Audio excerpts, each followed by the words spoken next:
The night I realized my life could tilt on a single lie began with rain streaking down the windshield and a message from my boss that sounded harmless enough, almost kind.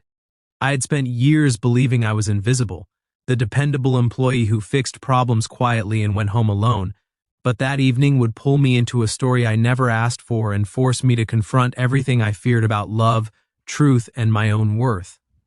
I had no idea that a simple dinner invitation would become the moment my heart cracked open and learned how to heal. Before the story goes any further, if you believe in kindness, second chances, and the idea that ordinary people can find extraordinary love, please take a moment to like this video, comment your thoughts, share it with someone who needs hope, and subscribe to the channel. Your support helps stories like this reach hearts that are still learning to trust. My name is Andrew Miller, and I was living in a quiet corner of Columbus, Ohio, working late nights at a small marketing firm that felt more like a waiting room than a career. My boss, Rachel Thompson, was everything I was not. She was confident without being cruel, driven without being distant, and she carried a sadness behind her professionalism that I noticed but never dared to ask about. We worked side by side for 3 years, exchanging polite smiles and efficient emails, never crossing the invisible line between employer and employee. I respected her too much to imagine anything else. That rainy evening, she told me she needed help with something personal and insisted it would only take a few hours. I told myself it was just another task, another favor that would earn a quiet nod of appreciation.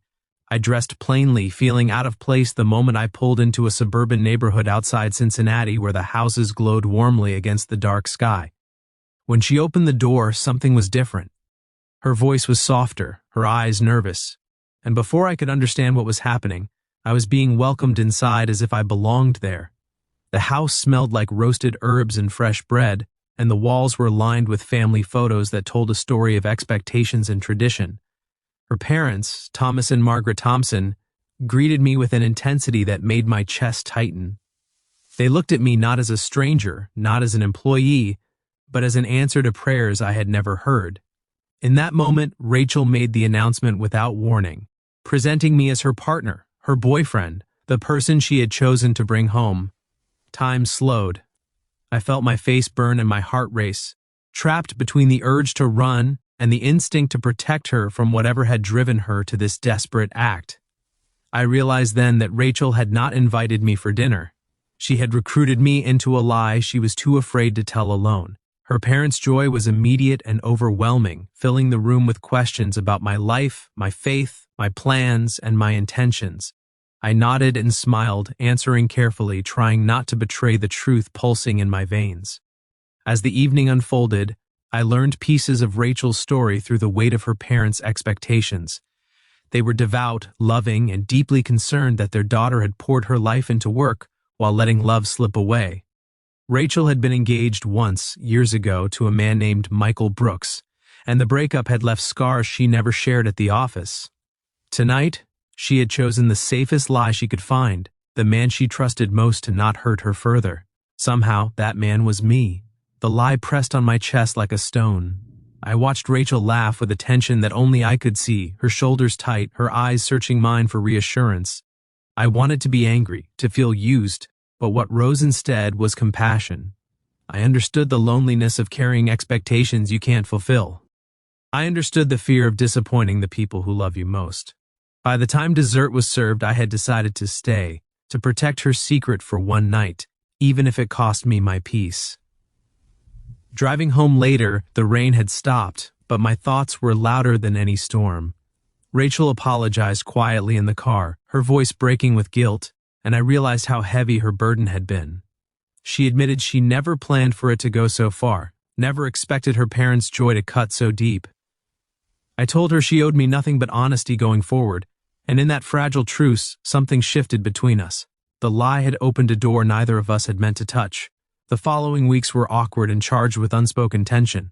At work, we were careful, distant, professional, but outside the office, messages lingered longer and coffee breaks turned into shared silences that felt like confessions.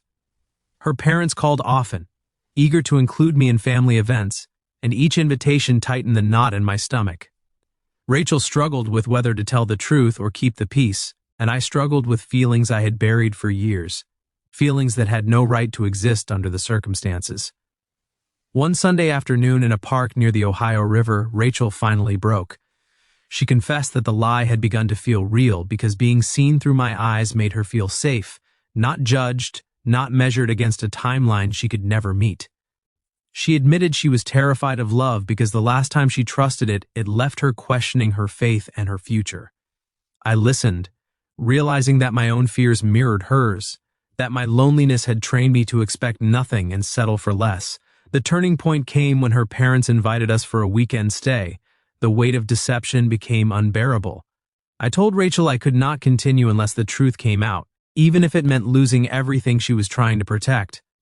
She cried, not from anger, but from relief, because someone had finally chosen honesty over comfort for her sake. That weekend, in a quiet living room filled with afternoon light, she told her parents everything. There were tears, confusion, and a silence that felt endless, but there was also grace.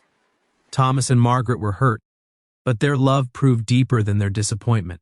They saw the fear that had driven their daughter to lie and the integrity that had driven me to insist on the truth. They did not bless a relationship that did not yet exist, but they respected the foundation of honesty beneath it. When we left, nothing was resolved, but everything was possible. Rachel and I stepped back, agreeing to rebuild from zero, as equals. Not as boss and employee, not as characters in a lie. We learned each other slowly, through shared meals that were real this time, through conversations about faith, failure, and forgiveness. I left the firm months later for a new opportunity in Louisville, Kentucky, not to escape her, but to grow into the man I needed to be. Distance tested us, refined us, and stripped away illusions we didn't need. A year later, standing in a small church with sunlight pouring through stained glass, I understood why that rainy dinner had happened. It wasn't a trick meant to hurt me. It was a desperate reach for safety that accidentally found love. Rachel walked toward me with a steadiness that spoke of healing, and her parents watched with smiles born of trust, not pressure. We had chosen each other freely, honestly, and with faith that truth could hold us. If this story has touched your heart, if it has reminded you that even the messiest beginnings can lead to something beautiful, please take a moment now to like the video, share it with someone who needs hope, and subscribe to the channel. Your engagement keeps these stories alive. Before the ending, I have one special request for you. Please comment below with the word truth if you believe honesty can change a life. Love did not arrive in my life the way I expected. It came disguised as a lie, tested by fear and redeemed by courage. And in choosing truth over comfort, I found not only a partner, but a future I never believed was meant for me.